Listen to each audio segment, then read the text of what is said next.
예, 유명한 그 유대인 신학자 하버네르라는 학자가 인생이 경험하는 데 있어서는 그 세 가지 인생 경험의 유형이 있다고 합니다.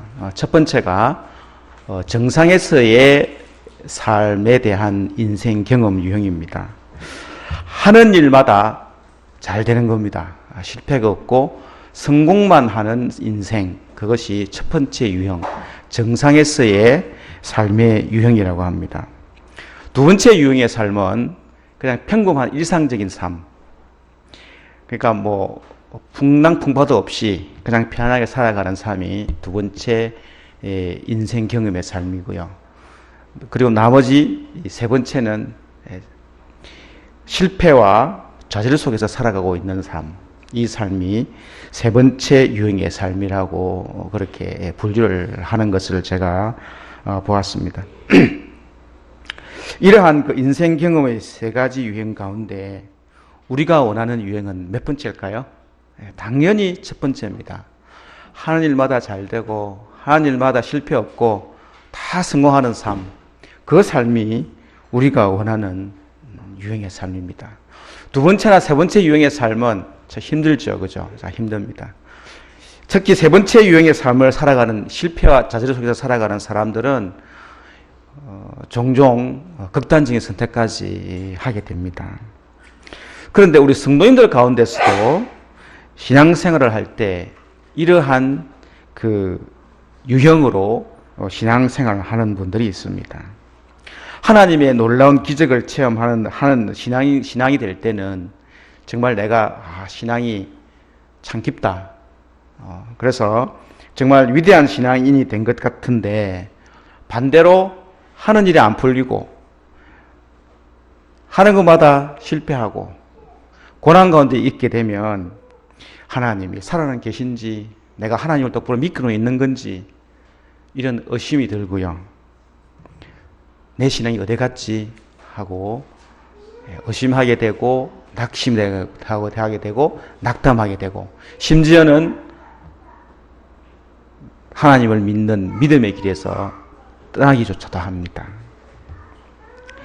이러한 우리들의 생각을 오늘 하나님은 어떻게 보고 계실까요? 우리가 생각하는 신앙의 기대치와 하나님이 원하시는 신앙의 기대치가 어떻게 다른지 오늘 본문을 통해서 함께 은혜를 나누고자 합니다. 먼저 첫 번째로 우리가 원하는 신앙의 기대치입니다. 오늘 앞에 18장은 저희가 읽지는 않았습니다만 시간 관계상 여러분이 잘 아실 겁니다. 앞에 18장이 어떤 내용입니까? 엘리야가 갈멜산에서 바알 선지자와 아세라 선지자를 다 모아놓고 뭘 합니까? 한판 대결을 벌입니다. 다 모아놓고 그 다음에 제단을 쌓아놓고 이제 한판 이제 승부를 벌이죠. 누가 이깁니까? 엘리야가 이깁니다. 이깁니다. 하늘에서 불이 내려와가지고 그냥 재물도 태우고 또랑이에 물도 다 핥아버리고 그냥 막 싹. 엘리야는 그것만 생각하면 가슴이 뜁니다. 가슴이 뜁니다. 백성들이 오늘 읽지는 않았습니다만 그 18장 39절에 보면 엎드려가지고 여호와 그는 하나님이로다 여호와 그는 하나님이다 하면서 막 엎드립니다. 그리고 엘리야가 저놈들 죽여라 하니까 그 선지자들 갖다 싹 잡아다가 다 죽입니다. 그냥 다 죽여버립니다. 엘리야는 갈멜산에서 승리했습니다. 정말 의기양양했습니다. 야, 되는구나. 이제 됐다. 이제 보니까 백성들도 다 이제 하나님께 돌아오고 특히 이세벨 왕비, 아왕 다 이제 하나님께 돌아온다. 이제는 됐다. 이런 기적을 체험한 마당에 누가 감히 하나님을 섬기지 않겠는가? 이제는 이 나라가 바로 서겠다. 엘리야는 이렇게 확신했습니다. 정말 확신했습니다. 그런데 그 다음 날 엘리야에게 이세벨 왕비로부터 엘리야에게 날아온 카톡 내용이 엉뚱하게 다릅니다. 그 카톡 내용이 몇 절에 나오냐 그러면 2절에 나오죠. 19장 2절에. 제가 한번 읽어보겠습니다. 카톡 내용입니다. 이세벨이 사신을 엘리야에게 보내어 이르되 내가 내일 이맘때에는 반드시 내 생명을 저 사람들 중 한 사람의 생명과 같이 하리라. 그렇게 하지 아니하면 신들이 내게 벌 위에 벌을 내림이 마땅하니라 한지라. 무슨 내용이냐 그러면 내일 내가 이맘때 너를 죽이겠다는 겁니다. 아니 내가 하나님의 기적으로 인해서 다 죽였고 기적을 봤음에도 불구하고 카톡 내용은 엉뚱합니다. 적어도 이세벨 왕비가 하나님을 믿지 않는다고 하더라도 엘리야 자신만큼은 더 이상 핍박하지 않아야 됩니다. 그런데 그 기대가 한순간에 무너졌습니다.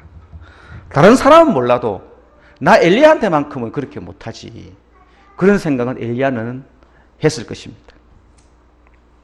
기대가 컸던 만큼 엘리야 선지자도 실망하고 이제는 모든 것을 포기하고 싶어졌습니다. 더 이상 하나님의 뜻이고 뭐고 다 필요 없다. 선지자고 뭐고 다 필요 없다. 그냥 이대로 죽고 싶었습니다. 그래서 도망칩니다. 강요로 가지 않습니까? 도망치고 산을 딱 놔두고 지 혼자 하루길 더 들어가서 로뎀나무가 큰 나무 아닙니다. 1m 안 되는 자그마한 나무입니다. 로뎀나무가. 그 밑에 들어가가지고 그것도 그늘이라고 그거 들어가가지고 하나님 이제 나 못하겠습니다. 19장 4절에 나오지 않습니까? 여호와여 넉넉하오니 지금 내 생명을 거두어 주십시오. 하나님 이제 내가 안 할랍니다. 나 이제 안 할랍니다. 선지자 안 할랍니다. 이제 끝났습니다. 그런 기도를 하고 있습니다. 성도 여러분, 왜 엘리야 선지자가 이런 실망과 절망 가운데 죽기를 구하며 그의 삶을 포기하고 있겠습니까? 그것은 엘리야가 정상에서의 성공적인 삶을 너무 기대하고 있었기 때문에 그렇습니다. 갈멜산에서와 같은 그런 극적인 일들이 계속해서 나타나기를 바랬습니다.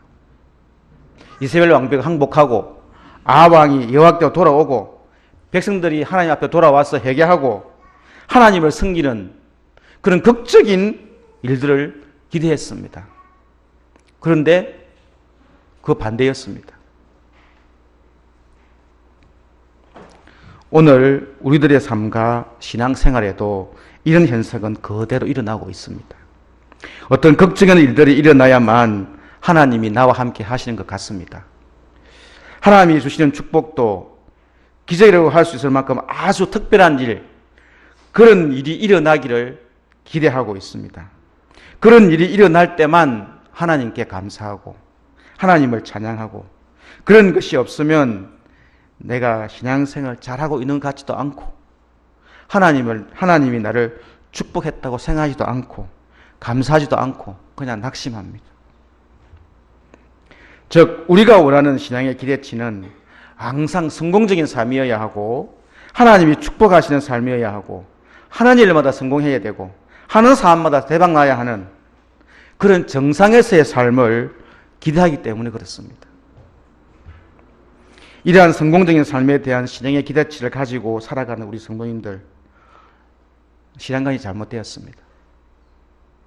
오늘 본문은 이러한 신앙관을 가진 우리에게 교훈으로 말씀하고 있습니다. 언젠가 목사님께서 오전 1부, 2부 오전 예배 시간 때 그 예화를 들었던 내용입니다. 제가 오늘 한 번 더 예화를 듭니다. 옛날 중국에 편작이라는 유명한 의사가 있었습니다. 편작에게는 위로는 두 형님이 있습니다. 그들도 다 의사였습니다. 문왕이 편작에게 물어봅니다. 내가 듣기에는 그대들의 위로 형이 두 사람이 있는데 다 의사라고 하는데 두 형도 유독 당신만 이름이 알려지고 있는데 세 명의 의사 중에 누가 제일 실력이 나은가 이렇게 편작에 물어봅니다. 그래 편작이 이렇게 이야기하죠. 예, 임금님, 첫째 형이에요. 제일 실력이 좋습니다. 왜냐하면 첫째 형은 워낙 실력이 뛰어나서 환자가 고통을 느끼기 전에 그 표정을 보고 목소리를 듣고 벌써 그 환자에게 닥쳐올 큰 병을 알고 미리 처방을 해서 치료를 해줍니다. 그래서 환자는 큰 형님이 자신의 병을 치료해 주는지 그 사실조차 잘 모르고 지나갑니다. 그래서 사람들은 큰 형님을 명의로 안 봅니다. 그리고 두 번째 형은 큰 형보다 조금 못해도 큰 병이 나타나는 초기에 치료를 합니다. 아직 병이 깊지 않은 단계에서 치료하므로 만약 치료를 하지 않고 그냥 두면 큰 병으로 발전해서 죽을 수도 있는데 병이 들자마자 치료를 해서 병을 낫게 합니다. 그러니까 둘째 형도 별로 사람들에게 이름이 안 알려져 있습니다. 그런데 저는요, 병이 아주 깊어가지고 위중할 때, 그때 돼야 내가 무슨 병인 줄 알고 치료를 합니다. 맥도 짚어보고, 침도 놓고, 독한 약도 쓰고, 피도 뽑아내고, 칼도 째고, 이렇게 수술을 해서 제가 병을 치료합니다. 그걸 다 지켜본 환자들이, 아, 내 병을 치료한 사람은 이 사람이구나 생각을 하기 때문에 심각한 병을 이렇게 고쳐주다 보니 사람들이 나를 잘 알려서 내가 맹이처럼 보이는 겁니다. 진짜 실력 있는 분은 누굽니까? 네, 큰형입니다. 큰형. 우리가 하나님을 의지하는 것도 똑같습니다. 똑같습니다. 우리의 삶 가운데 주님이 역사하시는 큰 이적과 축복을 우리는 경험할 수 있습니다. 당연히 경험해야죠. 분명히 큰 축복 맞습니다. 그러나 우리가 꼭 알아야 될 것이 있습니다. 평상시에 주님이 늘 지켜주시고 인도해 주시고 그 인도해 주시는 그 편안함, 그게 더 큰 축복이고 더 큰 은혜임을 우리는 깨달아 알아야 됩니다. 우리에게 어떤 큰 기적은 이미 내게 큰 아픔이 있었다는 증거입니다. 저는 암에 걸려서 하나님께 매달려 기도해가지고 암 나서가지고 여기저기 간증하며 다니기를 원치 않습니다. 그냥 이대로가 좋습니다. 그냥. 그게 은혜입니다, 여러분. 저는 일상생활 속에서 하나님의 도우심으로 암에 걸리지 않고 건강하게 살기를 원합니다. 우리가 살다 보면 물질의 어려움 때문에 이럴 때 로또나 당첨됐으면 딱 좋겠다, 이런 생각할 때가 있습니다.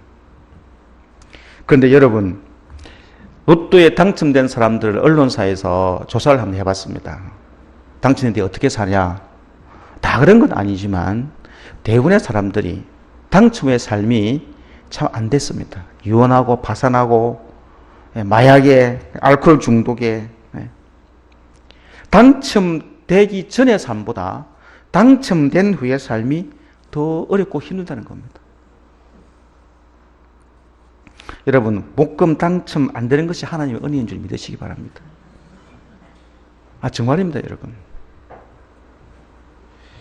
매달 빠듯하게 벌어다 주는 월급, 그 월급으로 살아가는 게 하나님의 진짜 은혜입니다, 여러분. 그 은혜라니까요. 우리들은 일상적인 삶을 통해서 하나님을 만나며 일상적인 삶을 통해서 하나님의 사랑을 깨닫는 자가 되어야 됩니다.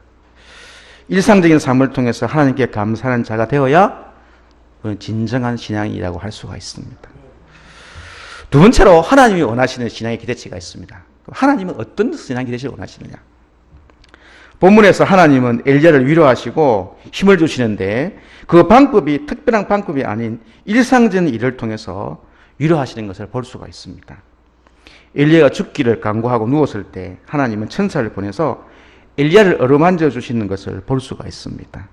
오늘 5절과 6절 같이 한번 읽어보겠습니다. 19장 5절과 6절 시작.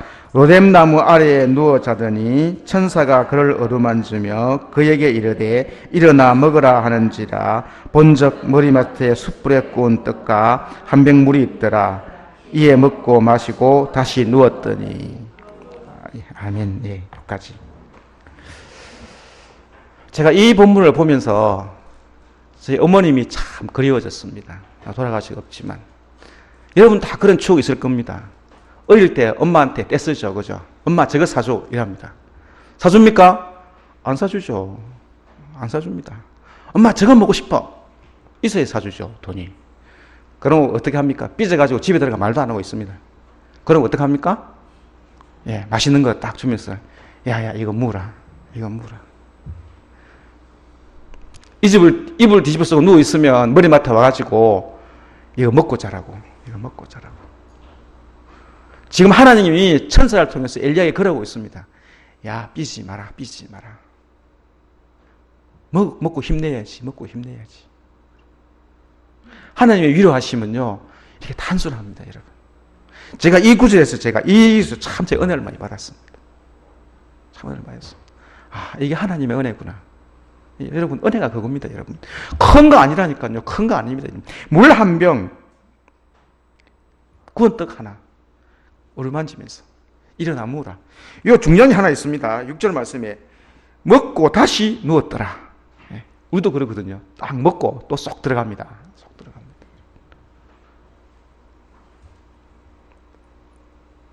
물 한 병, 떡 한 조각이 뭐가 그리 중요합니까? 그렇지만 어머님이 날 만지는 그 사랑, 하나님이 천사를 통해서 엘리야를 만지는 그 사랑이 여기에 들어있습니다, 여러분. 우리는 평범한 일상생활 가운데 우리는 그 사랑을 느껴야 됩니다.